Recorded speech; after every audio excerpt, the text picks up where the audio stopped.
Welcome back everyone, and in this video, we are going over 6 of the top stocks to take a look at this week. We have a very busy week up ahead in the market. There are huge earnings reports and investor day presentations coming up over the next few days. And in this week's video, we have a nicely diversified list that includes both dividend and growth stocks that come from various different sectors in the market. And if you're new to the channel, I am the Gen Z investor, and every single day we talk about the stock market and discuss any major market news. And we have a recurring series on the channel where every Sunday we discuss the top stocks that have major events coming up that are expected to impact the company's share price going forward. So please hit that like button and subscribe for the daily videos. And right now, we're going to jump straight in to the first stock in this list, which is Home Depot. The company currently trades for around $280 per share, and over the past 12 months, they have grown by around 16%. They are one of the largest retailers in the world with a current market cap of $304 billion, and they're trading with a forward PE of 23.8. And they're included in this week's video because the company reports earnings on February 23rd. We have a revenue estimate of over $30 billion with EPS to come in at $2.60. And over the last 90 days, analysts are only getting more bullish on Home Depot's report.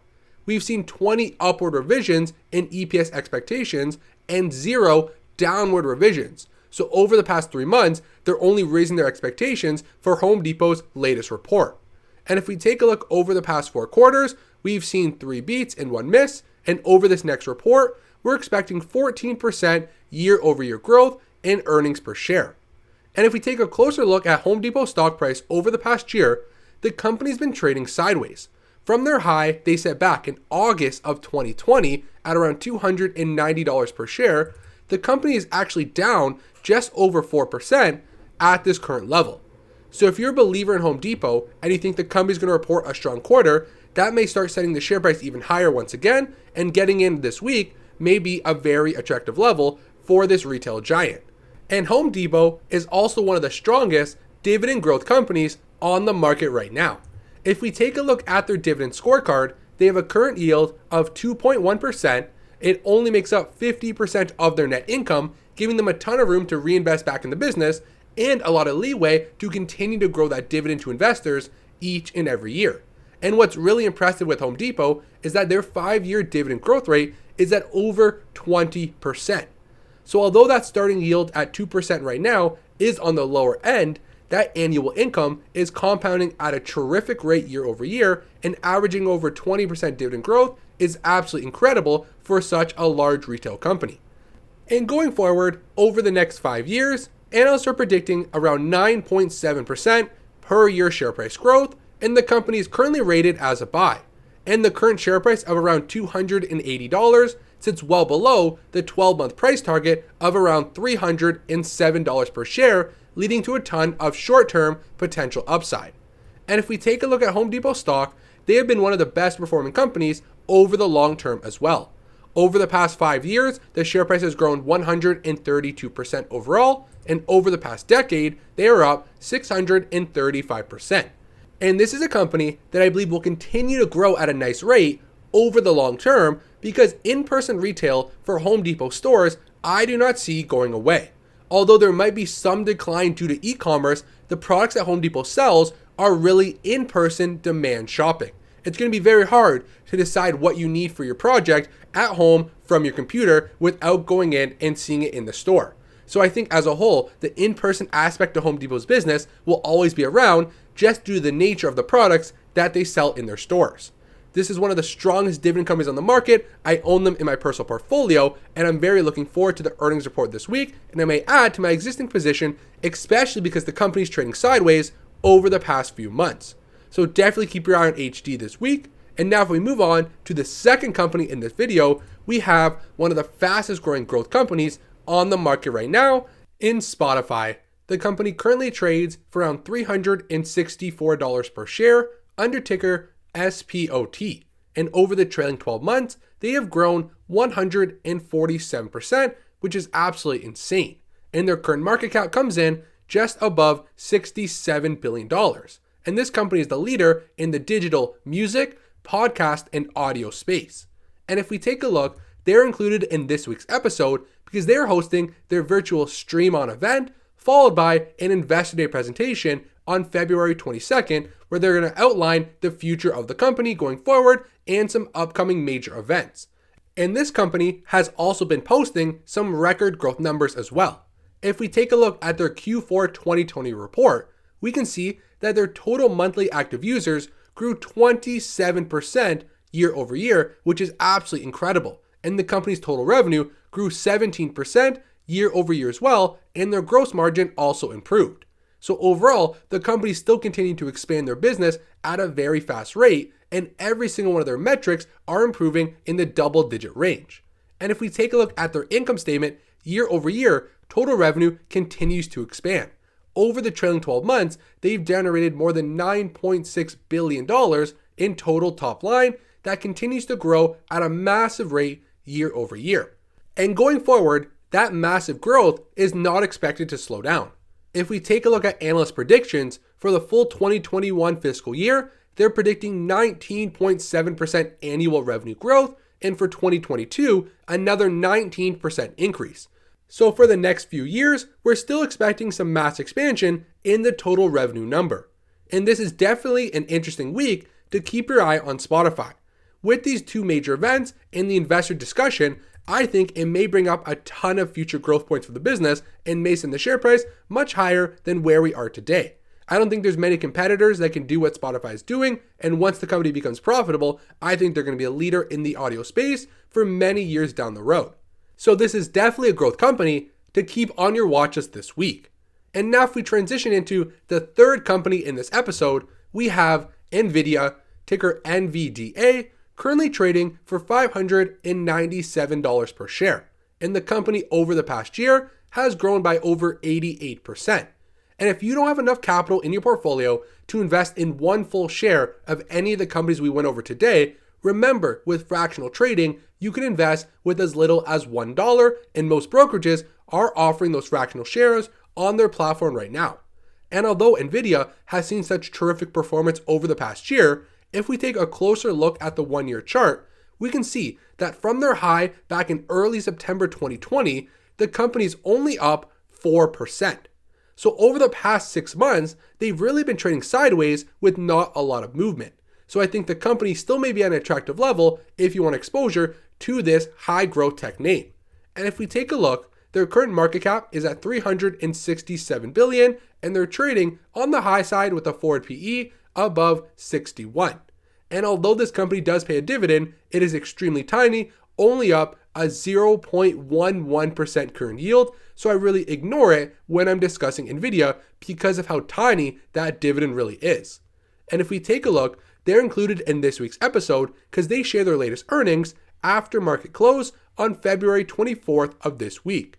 We have a revenue estimate of $4.82 billion on earnings per share of $2.80. And over the past 90 days, we've only seen a ton of increases in EPS expectation, 30 upward revisions, and only 2 downward. So overall, analysts are getting more bullish on NVIDIA's latest report. And we can see over the past 4 quarters, they've beaten EPS expectations each and every time. And year over year, we're expecting 48% growth in their total EPS number. And for the next few quarters down the road, we can see massive expansion in earnings down the way. And if we take a look overall, this company's total income statement has been very impressive. Year over year, total revenue continues to grow with a massive expansion in the trailing 12 months up to over $14.7 billion. And taking a look at their net income, over $3.8 billion over the last year as well. And now if we take a look at the company's future growth expectations, we can see that for the 2022 fiscal year, they're expected to grow their total revenue by over 20% with an average estimate of $19.8 billion. And their overall growth is expected to come in at 22% per year for the next 5 years in the future. So still a ton of upside and a lot of room for this company to climb even higher than where they are today. I think NVIDIA is a leader in their industry. I think the chips that they produce are top notch. And again, this is a company where their products are so ahead of their competition, I think they will remain a market leader for very long in the future. And the company's total revenue is only expected to continue to expand and grow each and every year going forward, and by the fiscal year end of 2022, we're predicting total revenue to be at close to $20 billion. And if they can hit that mark, I'm expecting the company's share price to be much higher than where it is today. And the company reports their latest earnings this week, so definitely take a look at the report, and if any fluctuations happen in the share price, it may lead to a great buying opportunity for this big name company. And now on to stock number 4, we have Square, ticker SQ, currently trading for $276, and over the past year, the company has exploded up 217% overall. They are a leader in the fintech space with some of the strongest and most popular digital payment apps on the market. And their current market cap is at $122 billion. And they're included in this week's episode because they also report earnings this week after market close on February 23rd. We have a revenue estimate of $3.11 billion and EPS of 24 cents. And over the last 90 days, we have seen a ton of mixed results coming from these analysts. We've seen 6 upward revisions, but also 16 downward revisions in the EPS estimates. So really some mixed results coming in at what analysts are expecting over this latest quarterly report. And if we take a look over the past 4 quarters, they have 3 beats and 1 miss, and we're only expecting a 4% year-over-year growth in the EPS from the same quarter back in 2019. And really going forward over the next 2 to 3 quarters, we're really not expecting much expansion in the total earnings from Square. So that's a very interesting expectation. From a company that's absolutely exploded as of late, they're not really forecasting a ton of growth going forward. So over this next report, if the company actually shares subpar numbers and we see a dip in the company's share price, I think it can be a very attractive level to jump in and buy. But if we take a look at their income statement, historically over the past 5 years, they've done nothing less than post spectacular numbers. Over the past trailing 12 months, they have $7.6 billion in total revenue. And that comes in with a profitable net income of over $310 million. And we can see historically, the company did the correct path of what most young growth names do. They were posting some massive net losses, then each and every year they improved and now hit profitability of over $310 million, which is a great sign to see. And going forward, we're still expecting a ton of future growth from this company down the road. Around 40% per year expected growth from Square over the next 5 years in the future. So analysts still have a ton of future growth coming from this leader in the fintech space. And overall, I do like Square. I think they're one of the strongest growth companies on the market. They have a ton of strong features in their apps, and their entire industry is only expected to continue to grow for long into the future. So definitely keep your eye on this company this week. I think if they report anything less than a spectacular quarter, we may see a strong decline in share price, leading to a great buying opportunity. And now if we move on to stock number 5 in this video, we have another high growth name that really gets overlooked in the market. And that is Snap, ticker SNAP, currently trading for around $65 per share. Over the past year, the company has exploded up 265%, which is spectacular. They have a current market cap of over $94 billion, and this is a social media company that is actually growing in popularity over the past 6 months. And this week, the company is hosting their Investor Day presentation on February 23rd. And if we take a look, Snapchat has been expanding at a massive rate quarter over quarter. And over their latest earnings report, they saw revenue growth of 62% year over year, and the average revenue per user was up 33%. They improved their gross margin to 59% overall, and their company reported $7 million of total free cash flow in the quarter, a very strong improvement over the $69 million outflow in the same quarter last year. And if we take a look at their financial statements, we can see that total revenue continues to grow year over year, exactly like what this growth company is expected to post, with mass expansion over the long term.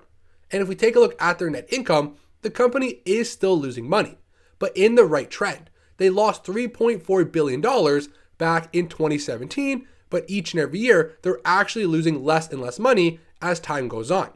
But if we take a look at their balance sheet, over the short term, this company's financial position is extremely strong and can maintain those big losses. If we take a look, they have total current assets of $3.3 billion and total current liabilities of $667 million. So they have a nice current ratio above 4 and very safe over the short term. And if we compare, they have total assets on the balance sheet of over $5 billion, and their total liabilities come in at around $2.7 billion. So not only are their total assets well above the total liabilities, which is a great sign, but the actual cash and investments they have on hand are more than enough to pay off the entire amount of debt on the company's balance sheet at this point in time, which is a very strong sign. So overall, we want to see Snapchat kind of turn profitability over the next 2 to 3 years, but their balance sheet is able to sustain them as they continue to grow and burn capital each and every quarter. And overall, if we take a look at Snapchat, their performance has been absolutely spectacular, and after their Investor Day presentation, good or bad results, we may see some fluctuations in the share price, so definitely keep your eye on this company over this next week if you're interested in a social media platform that is not really the Instagram or the Twitter of the world. They are still a smaller name, but they still have a ton of future growth ahead of it, and we may see mass expansion in their share price over the long term as well. And now if we move on into stock number 6, and the final company we're going to go over in this video, we have Pepsi, ticker PEP, currently trading for $132 per share, and the company is actually down around 7% over the trailing 12 months. They are one of the strongest dividend-paying consumer brands in the world with a current market cap of $186 billion. And if you watch my latest video, I talked about Pepsi because I actually bought more shares in my personal portfolio as well. I now own 39 shares of this company with a market value of over $5,000, making them the third largest holding in my dividend portfolio. I'm a big bull on Pepsi, and if we take a look, I bought the dip because from the high they set at year-end 2020, the company is now down over 10%. And the fundamentals of the business have not changed. So to buy such a strong company on a major downtrend was a great addition for my personal portfolio, and you should definitely keep your eye on Pepsi over the next few weeks, because if it continues to downtrend, it may lead to a very, very attractive price for this big name dividend giant. And if we take a look, I love this company because they are so well diversified across both snack foods and the beverage industry. And under the Pepsi umbrella, they own 23 different brands that all generate over $1 billion in annual retail sales. That's just incredible. There's not many companies in the world that can generate $1 billion of annual sales, and Pepsi owns 23 billion dollar brands, which is just absolutely insane and just shows how well the company is diversified.